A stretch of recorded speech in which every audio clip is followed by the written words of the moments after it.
As the title sponsor of National Customer Service Week, Robert Half is proud to celebrate the outstanding work customer service professionals perform each day. Robert Half is the first and largest specialized talent solutions firm. We help customer service professionals find great roles and connect companies with highly skilled talent to meet their business needs. We know how important customer service professionals are in driving businesses forward. To help support career growth, we'd like to share insights about in-demand skills top companies are looking for in customer service professionals. Companies needed the right people and tools in place to succeed during the pandemic. And customer-facing employees really stepped into the spotlight. And we're seeing the momentum continue today.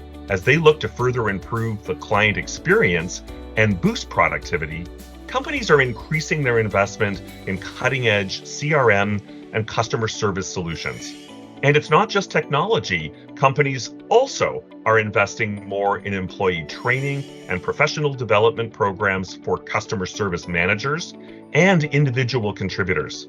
Some of the most in-demand skills our clients are requesting are bilingualism, business savvy, call center certifications and customer loyalty experience, interpersonal skills like empathy, adaptability, resourcefulness, and strategic thinking, and being adept with technology like Microsoft 365 and Google Sheets, plus software specific to customer service, including ticketing systems, help desk, data entry, analytics software, live chat, and CRM.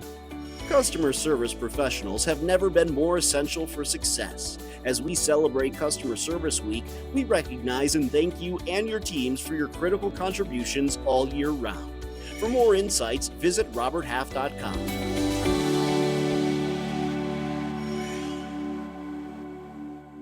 Hey there. Welcome to day 4 of National Customer Service Week. I hope you are feeling magical today. Yesterday, you learned how to say what you mean what you say without being mean when you say it, and you put together a self-love anthem playlist. You did put together your playlist, right? Good. I'm so glad that you did that. Well, today, our focus is on how to control conversations, how to get the chatty Cathy to stop talking and listen to you. And my focus is on being polite. We don't want to simply control a phone call. I want you to do it with grace and friendliness so that the customer simply feels guided forward to the next steps. And so I will give you my 3-step framework for politely controlling conversations. You'll be able to use the 3 steps both in phone calls and in chat interactions. I am so glad that you chose to show up today. Strategy number 1, keep it moving with assertive statements. Here are 3 assertive statements that put you in the driver's seat, make you come across as confident and in control. And with that confidence and control, your customers will follow you to the next steps. I see exactly what's happened here. Thanks for that. The first thing we need is, I can certainly help with that.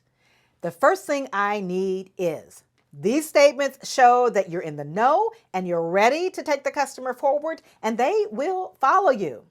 Strategy number 2, snatch and flip.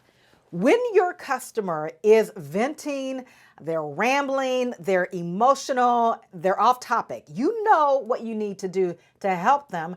The problem is lowering the heat and getting them to let you take control. When this happens, I want you to snatch the topic that your customer continues to bring up. When people are venting, they tend to come back over and over again to the same topic. So snatch that topic and then flip it to something productive. Flip it to go where you want them to go. I want you to snatch the topic even if you don't think the topic is relevant. Now, I have a perfect example. Years ago, I had an escalated call. This is when I managed a contact center in the car rental industry. And I had a very upset customer. And I had a quick solution, an easy solution, but she just wouldn't let me get through the story. And then I thought, okay, this is what I'll do. I'm going to validate what's important to her. So, a little background, the customer rented a car and it broke down. We had a quick fix. Just tell us where you are, and we'll send a tow truck with a replacement rental, get you on your way, and then we'll take the broken down car with us. But I had to cut through all of the things that were on her mind first. So here's, in a nutshell, what the customer said to me. I rented a car from your Columbia, South Carolina location. The check engine light came on about an hour ago. We pulled off, and now the car won't restart. I can't believe this is happening. We're on the way to my aunt's funeral, and I rented a car so I wouldn't break down in my own car. My kids are 4, 3, and 1. They're tired, hungry, and my 1-year-old is sick. My kids don't deserve this. So the problem is the customer broke down, and the solution was tell us where you are, and we'll get a car to you. But the customer wasn't ready for the solution. She was very much stuck in the emotional, talkative right brain. And what she needed was to be validated. And so to keep the conversation from going any longer, and you can see that's a lot of detail. I knew her kids' ages, 4, 3, and 1, and that they were tired and hungry, and that her 1-year-old was sick. That is a lot of information that I did not need, to be frank, to solve the problem. But she needed to get that out. So snatch and flip works this way. You bring the topic out that the customer continues to visit, you snatch that and quickly flip it to forward moving. What she brought up the most to me was the children. So I decided to snatch her kids, or snatch the topic. Let me be clear, snatch the topic of her kids. So here's what I said to snatch that venting and flip toward what we could do, which is send out a tow truck. I'm sorry you're having such a frustrating experience. I don't want your kids and you to be stranded a moment longer.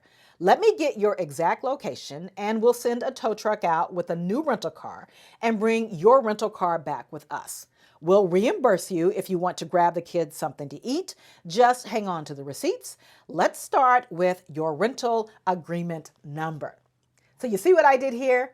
I grabbed right onto the topic of her kids. I don't want you or your kids to be stranded a moment longer. I validated what mattered to her was her kids. A second validation point is I don't want to inconvenience you any more than we have. After I made that statement, the customer gave me her rental agreement number. I asked for her location. She gave me the nearest cross streets, and we moved right on to closure. So the next time you have a chatty Cathy or a storyteller, snatch the topic that you think is most important to them. Don't think that it has to be relevant to you solving the problem. It can be anything. And then flip it, and you'll be amazed at how quickly the customer follows you because all they needed was for you to validate them. All right, final strategy. I want you to walk your customer to the door. I want you to give your customer signals to let them know that the end is near. When I am sitting in a coffee shop or a restaurant with someone and I'm ready to go, I will give signals that it's about over. One of the things I'll do is I'll pick up my cell phone and glance at it, and which is really strange for me because I try not to have it in view. It's usually in my purse during the conversation. So this signals that my attention is beginning to go elsewhere. I'll then put my handbag on my shoulder, and then physically I will turn toward the exit, wherever that happens to be. And then I'll say something like, what plans do you have for the weekend? And as I'm doing that, then I am standing up, or as they're answering the question, I should say, I'll stand us up, and then we begin to walk toward the door as I hear the answer. So the ending doesn't have to be blunt because I've given signals with my phone, with my handbag, and turning. And the question about the weekend takes us out of that moment and forward. I want you to prime your customers the same way. Let them know that the end is near. You might say, all right, I only have 2 questions to ask you and then you'll be on your way, or 2 more things we need to cover, or the last thing we need to do before I let you go is. That way you are priming your customer to know that after this last thing, then we are done. Secondly, after you prime them, I want you to give an upbeat closing, similar to me saying, any fun plans, if I can get it out, any fun plans for the weekend? Prime them with an upbeat tone by saying, well, the only thing left is for me to wish you a great afternoon. And they will follow you to the door. So these 3 steps are going to do it for you. Have fun with these steps as you politely bring the chatty Cathy down. When you choose to adopt and apply these 3 strategies, you are going to guide interactions to closure faster, and you're going to be amazed at how much time you shave off. As we wrap up, here is your action step for today. I want you to intentionally control conversations by being assertive, snapping and flipping, and then walking your customers to the door. Remember, you can apply these techniques to phone conversations and chat. They work equally as well on those channels. And then, remembering our self-care 5-day challenge, I want you to reflect on how you can be better. Every morning, I take a few minutes, maybe 2 or 3, to ask myself, what can I learn from yesterday to help me be better today? This can be a personal insight, it can be professional, maybe it's both. I want you to do that. Take 30 seconds and reflect. Maybe even write it out to be even more profound. If you get in the practice of doing this every day, you're going to get better and better. It's a compound effect. If every day you're looking for, how could I have handled that conflict better? How could I have managed my time better? How could I have eaten better or gotten more activity? If you do that, you're going to just grow and grow and grow. But I'm asking you to just start with one thing. Ask yourself today how I can be better than yesterday. All right, tomorrow, I don't want you to miss, because we are looking at 6 ways to get any angry customer to back down. You don't want to miss it. Go and be magical, and I will see you right back here tomorrow.